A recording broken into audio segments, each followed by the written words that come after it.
Today, you know the name. You see the celebrated man, the applauded artist, the respected entrepreneur, the empire he carries on his shoulders, and the look of someone who has already conquered it all. But what most people don't see is what came before the spotlight. The darkness that shaped every step. The pain no one filmed.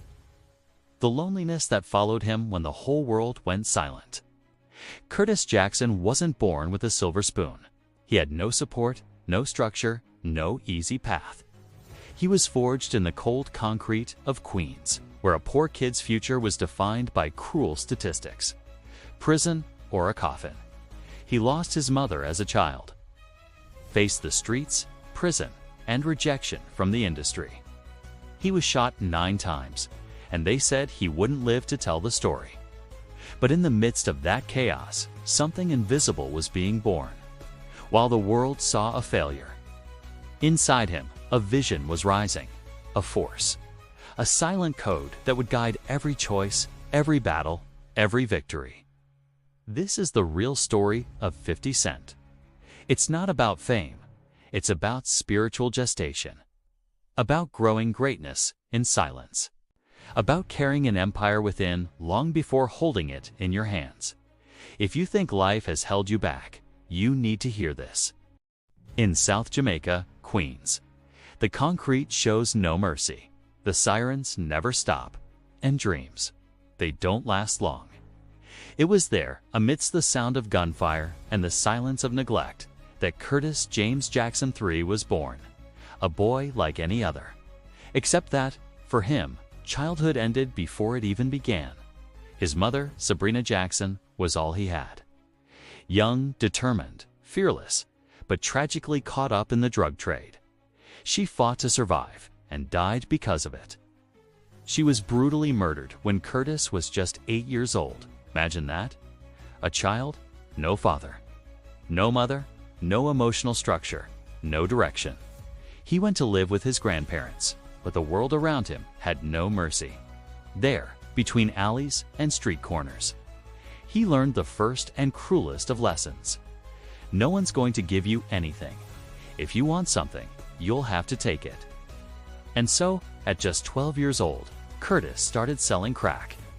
While other kids his age were learning math, he was learning the value of silence, of fear, of running. There was no real school. There was the school of the streets, the school of survival. Each day, he buried another piece of his innocence. But, somewhere deep inside, something still held on. A grain of faith, a dormant seed. He didn't know it yet, but in that barren soil of abandonment, the universe had begun to nurture an uncommon strength.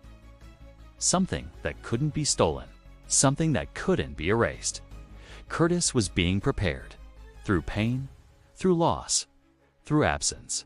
Because greatness isn't born in comfort, it is cultivated in silence, in anonymity, in the pain no one sees. He was still just a kid, but even then, without knowing, he carried the code of resistance. The kind of strength you don't learn. It's forged with time, with chaos, with darkness. Adolescence came, but it didn't bring dreams. It brought sentences. The streets showed no mercy, and neither did the law. Curtis didn't have time to dream. He had to survive. Every street corner was a war zone. Every decision, a gamble with death. He sold crack with the coldness of a grown man, carried guns as naturally as others carried books. But deep down, way deep down, something still whispered. This isn't everything. You weren't born just for this. But in that environment, hope was a luxury, and luxury he never had. Then the world delivered its harshest blow. At 19, Curtis was arrested, caught selling drugs to an undercover cop. Days later, his house was raided. Police found drugs, guns, cash, everything they needed to label him another lost cause. In jail, time stood still. The cold walls didn't speak, but they screamed a truth. If you keep living like this, you won't make it past 25. And there, with no stage, no mic, no applause, Curtis met the void, the silence of the soul, the pain of looking inside and seeing nothing but rage, fear, and doubt. But it was in that very silence that the law of gestation began to work at full force. Far from the spotlight, far from the crowds, far even from the belief he had in himself. Maybe I'm nobody. Maybe this is all I'll ever be. But it wasn't. Because inside the dark cocoon, an invisible butterfly was already forming. The pain the world imposed was, in truth, the pressure of the cocoon closing in, so he could be reborn. And when he came out, he wasn't the same boy who had gone in. He came out with a choice. Keep living to die, or start dying to be reborn. From that moment on, music was no longer a pastime. It was a weapon. It was purpose. It was the portal he had to build, one verse at a time, to escape the prison they called reality. Because destiny doesn't change through luck. It changes through decision. And every powerful decision begins like this, in the dark, in the silence, where only the soul can see. Some come out of prison with bitterness. Curtis came out with purpose. On the outside, the same world was waiting for him. The drug game, the violence, the assassination attempts, the misery disguised as street power. But inside, something had changed. He knew he couldn't stay in that cycle. He knew the rage consuming him could be transformed into words, into rhythm, into rhyme. If I'm gonna die trying, then I'll die trying to live off my talent. He started recording with what he had, wherever he could. In his grandmother's basement, surrounded by old mattresses to muffle the sound. He recorded tracks like survival letters. Each verse was a scar turned into music. Each beat a blow against the destiny that had been forced on him. A name was born. 50 Cent, a symbol. An identity. A silent statement to the world. I'm the value no one wanted to pay for. Now I'll name my own price. The mixtapes started spreading like wildfire. Whoever listened could feel the truth, because these weren't just songs. They were living testimonies. Cries from someone who survived what few ever could. But the system doesn't like those who think for themselves. And his early success drew too much attention. Enemies rose, doors closed, contracts were cut. The industry blacklisted him. And once again, he was alone. Rejected, ignored, ridiculed. But the soil of greatness is like that. Dry, cold, silent, and yet fertile. The seed was there, growing, even when no one saw it. Even when everyone said he was done. Because the universe doesn't reward those who act for applause. It rewards those who plant. And don't give up when the ground looks empty. Curtis kept going, locked in the studio. Training his body, sharpening his mind, while the world slept. He was building an invisible empire. The time for harvest was coming. And the world had no idea what was on the way. He had already lost his mother. He had already lost his freedom. He had lost friends, opportunities, and still he kept going. Because deep inside, something kept saying, it's not over yet. But life still had one more test to give. That day, in front of his grandmother's house, Curtis got into the car like he had done so many times before. Just another ordinary day. But it wasn't. A car pulled up. A man stepped out with a gun, and hell began. 9 shots. 9 bullets tearing through his flesh. His mouth, his leg, his hip, his hand, his chest. 9 attempts to silence a destiny. His body collapsed. The world went dark. Blood poured out. And on the ground, between life and death, the only thing that remained was time. But there, between one heartbeat and the next, something happened. Not a common miracle. Not some magical intervention, but a moment of revelation. Curtis didn't see heavenly lights. He didn't hear divine voices. He felt awareness, the clear realization that life was offering him one last chance. If you get up, you'll never be the same again. And he got up, disfigured with damage to his speech. Pain when chewing, scars across his body, but his eyes were wide open. From that moment on, fear died in me, because those who survive death understand the value of life. The bullet that tore through his cheek changed his voice, made it unique, unmistakable, marked. The same wound that could have ended his career became his signature sound. Pain didn't destroy him. Pain revealed him. It exposed who he really was. While many saw weakness, he saw clarity. While others waited for miracles, he became the miracle himself. And while the world kept saying he was lucky to be alive, he knew the truth. It wasn't luck. It was the process. The full gestation of a legend. The exact moment when the cocoon shattered, and the world saw for the first time the true form of what had been growing in the dark for years. While the world slept, while they laughed at him, forgot about him, underestimated his story, 50 Cent was working in silence, with a wounded mouth but a sharp mind, with a scarred body but an armored soul. He wasn't looking for revenge.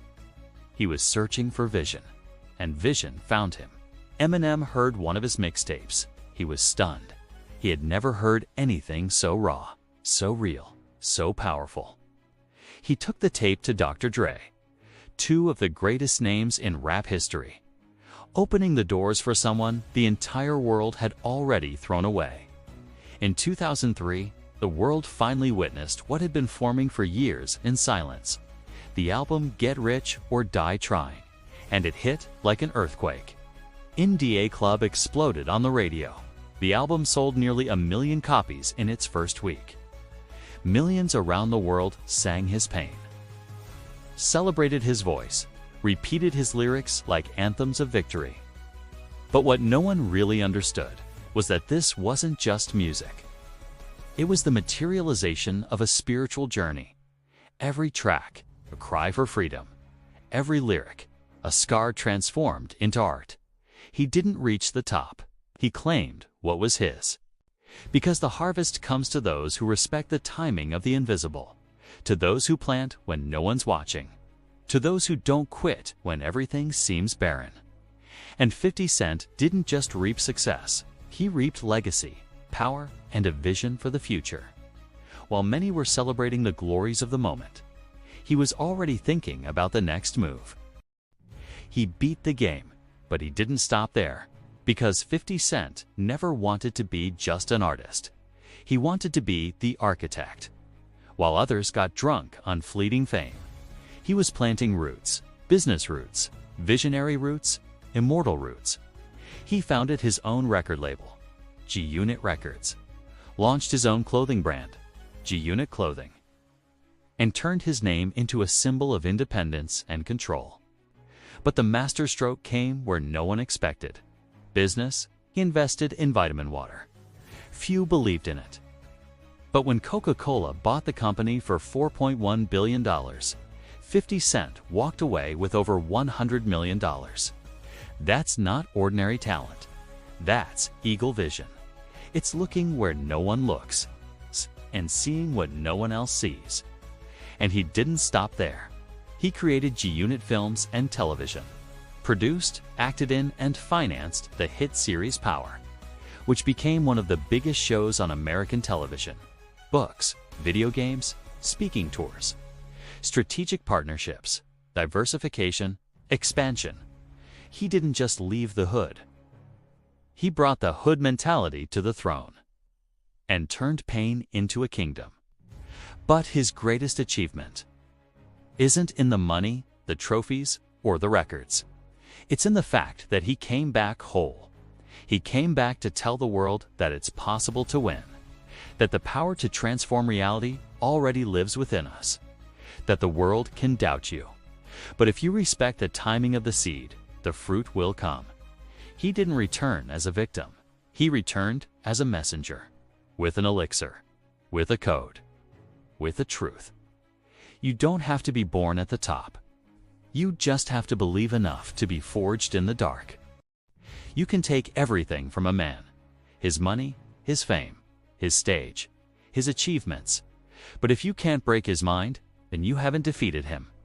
That is the true power of 50 Cent. It wasn't talent that took him to the top.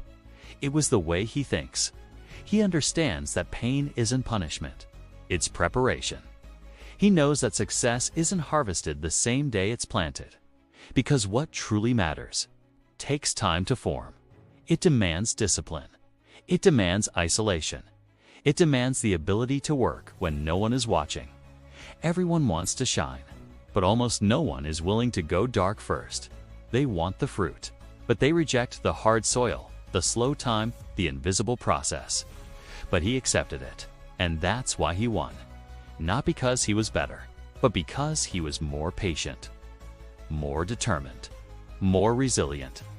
While others chased applause, 50 Cent chased evolution. While others wanted to be famous, he wanted to be free. While others wanted to look big, he wanted to become a giant. And that's what set him apart. Because at the end of the day, victory doesn't belong to the most talented. It belongs to the most consistent. To the one who endures the invisible. To the one who keeps going without guarantees. To the one who respects the law of gestation. Now you know the story.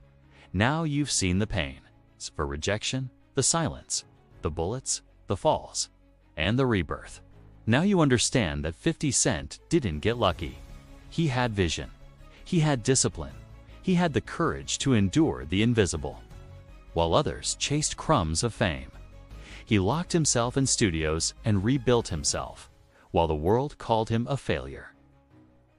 He was writing, training, investing, and planting in silence. He didn't wait to be ready. He started with what he had. In the middle of the pain, in the mud, in the chaos, because he knew the greatest fruits grow from the most overlooked seeds. And now, only one question remains. What about you? Are you going to ignore everything you just heard? Keep complaining about life, blaming the system, waiting for a miracle? Or are you going to do what 50 Cent did? Plant, wait, endure, grow, even in the dark, even alone, even without guarantees. The seed's timing is sacred. And those who don't respect that timing will never see the harvest. So don't tell me you can't. Don't tell me it's too late. Don't tell me life sabotaged you. Because if Curtis Jackson, the orphaned, poor, drug-dealing, shot, rejected boy, if that man built an empire with bare hands and an unshakable mind, then so can you. It all comes down to one thing. Are you willing to endure the invisible? If the answer is yes, welcome to the process.